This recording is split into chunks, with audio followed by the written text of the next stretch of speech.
ప్రజలలో ఉన్న ప్రతికూలతను కప్పిపుచ్చుకునేందుకు డిబేట్ల రూపంలో డ్రైవ్లు, కవర్ డ్రైవ్లు చేస్తూ ఏబిఎన్ ఛానల్లో వెంకటకృష్ణ తెగ తంటాలు పడుతున్నాడు అని సోషల్ మీడియాలో వైరల్ న్యూస్ వస్తూ ఉంది. ఒక్కొక్కసారి ఈ సోషల్ మీడియాలో వస్తున్న వార్తలు చూసి నిజంగా వీళ్ళు జర్నలిస్టులేనా అనే డౌట్ వస్తుంది.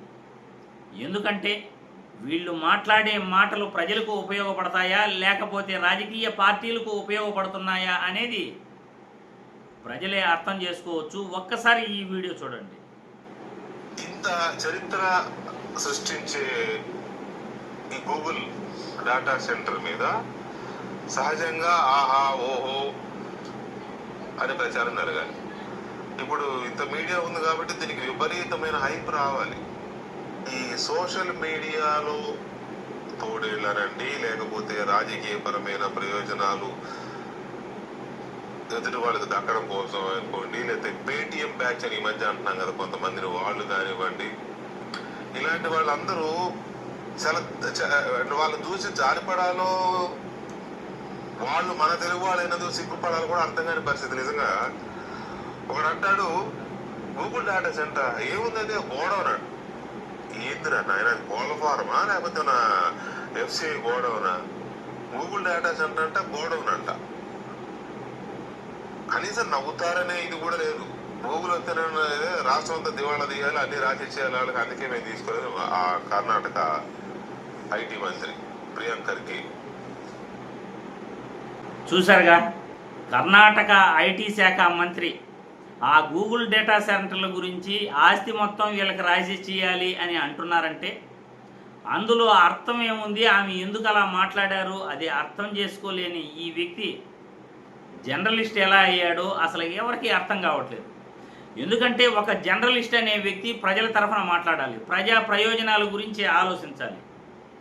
వీళ్ళని విమర్శించే వాళ్ళందరూ కూడా పేటీఎంలు అయిపోతారట. మళ్ళీ ఈ రాష్ట్రంలో ఏబిఎన్ ఛానల్ కన్నా పెద్ద పేటీఎం ఇంకెవరైనా ఉన్నారా అంటే ఖచ్చితంగా లేరనే చెప్పుకోవాలి. చంద్రబాబు అనుకూల మీడియాగా వీళ్ళు ఎంత లబ్ధి పొందుతున్నారో వీళ్ళ మనస్సాక్షికి వీళ్ళ గుండెపైన చేసుకుని వీళ్ళే చెప్పాలి. వీళ్ళకన్నా పెద్ద పేటీఎం బ్యాచ్ మరొకటి ఉండదంటే నిజంగా అందులో అతిశయోక్తి కాదు. ఎందుకంటే ఈరోజు ప్రజల కోసం వీళ్ళు మాట్లాడుతున్నారా లేకపోతే రాజకీయ పార్టీ కోసం చంద్రబాబు కోసం మాట్లాడుతున్నారా అనేది అర్థం కావట్లేదు. గూగుల్ డేటా సెంటర్లు 22,000 కోట్లు రాయితీలు ఇస్తున్నారు ఆ గూగుల్ డేటా సెంటర్లకి ఈ రాష్ట్ర ప్రభుత్వం. 22,000 కోట్లు ఆ ప్రభుత్వం ద్వారా మనం రాయితీ ఇస్తున్నాము అంటే ప్రజలకి ఎంతో కొంత ఉపయోగపడాలి, ఉద్యోగాలు రావాలి, సంపద సృష్టి జరగాలి. కానీ గూగుల్ సెంటర్ల వల్ల మన రాష్ట్రానికి, మన రాష్ట్ర ప్రజలకు ఏం ఆదాయం వస్తూ ఉంది అంటే నథింగ్ అనే చెప్పుకోవాలి. ఎందుకంటే 22,000 కోట్ల మనం రాయితీలు ఇస్తున్నప్పుడు అందులో ఎన్ని ఉద్యోగాలు మనకు వస్తున్నాయి? అదే 22,000 కోట్లు మెడికల్ కళాశాలలు మనం నిర్మించవచ్చు, విద్యా వైద్య రంగాలకు ఖర్చు పెట్టవచ్చు, కోస్తా కారిడార్ను మనం అభివృద్ధి చేయవచ్చు, రాష్ట్రంలో టూరిజం హబ్బులు తయారు చేయవచ్చు. ఈ 22,000 కోట్లతో మనం ఎన్నో అభివృద్ధి కార్యక్రమాలను చేపట్టవచ్చు. తద్వారా సంపద సృష్టి కూడా మనం జనరేట్ చేయవచ్చు. కానీ ఈరోజు డేటా సెంటర్ల వల్ల ఉద్యోగాలు ఎన్ని వస్తాయి అంటే అది క్వశ్చన్ మార్క్.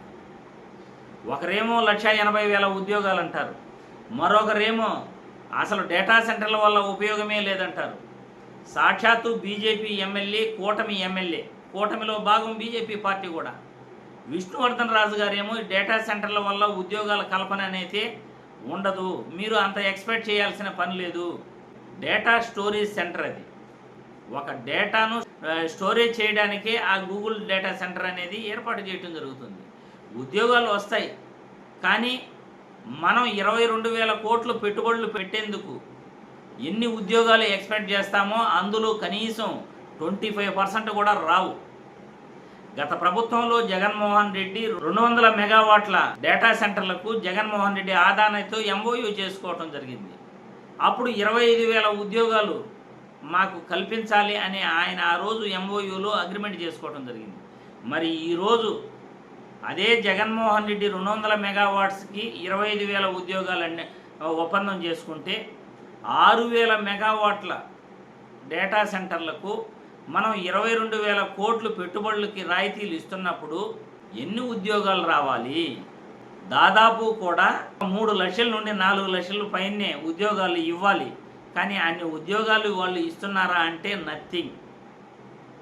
ఏ 1,500 2,000 ఉద్యోగాలు లేకపోతే 3,000 ఉద్యోగాలు, ఓహో అంటే కూడా 5,000 లోపల ఉద్యోగాల కంటే అంత ఎక్కువ ఇవ్వరు. కానీ 22,000 కోట్లు మనం పెట్టుబడులు పెడుతున్నాం గూగుల్ డేటా సెంటర్ల వల్ల. ఆ 22,000 కోట్లు ప్రజల ఆస్తే కదా. వాళ్ళకి 500 ఎకరాల భూమి ఇస్తున్నాం, అదే 7,000 కోట్లు అవుతుంది. స్టాంపు డ్యూటీని రాయితీ ఇస్తున్నాం, జిఎస్టీ రాయితీ ఇస్తున్నాం, వాళ్ళకి రోడ్లు వేసుకునేందుకు మనం రాయితీలు ఇస్తున్నాం. మొత్తం 22,000 కోట్లు మనం రాయితీలు ఇస్తున్నాము అంటే ఆ 22,000 కోట్లు వేరే రంగాలపైన ఈరోజు మెడికల్ కళాశాలలో 4,000 కోట్లు పెడితే దాదాపు కూడా బ్రహ్మాండమైన మెడికల్ కళాశాలలు 11 మెడికల్ కళాశాలలు అందుబాటులోకి వస్తాయి. విద్యార్థులకి, ప్రజలకి వైద్యం అందుతుంది, విద్యార్థులకు ఉచిత విద్య అందుతుంది. అదే 22,000 కోట్ల పెట్టుబడులతో ఎన్నో అభివృద్ధి కార్యక్రమాలు చేయొచ్చు, టూరిజం హబ్బులుగా ఎన్నో ప్రాంతాలను డెవలప్ చేయొచ్చు. తద్వారా సంపద సృష్టి జరుగుతుంది. కోస్తా కారిడార్ను బ్రహ్మాండంగా అభివృద్ధి చేయొచ్చు. ఉద్యోగాల కల్పనే కాదు, టూరిజం హబ్గా కూడా సంపద సృష్టి కూడా జరుగుతుంది. ఇటువంటి పనులు చేయాల్సిన రాష్ట్ర ప్రభుత్వం చేయట్లేదు. కానీ అటువంటి పనులు చేస్తూ ప్రజాధనాన్ని వృధా చేస్తున్న ప్రభుత్వాలను వెనకేసుకొస్తూ పేటీఎం బ్యాచ్లని విమర్శించిన వాళ్ళని తిట్టడం నిజంగా ఇతను జర్నలిస్టేనా అనే డౌట్ వస్తూ ఉంది.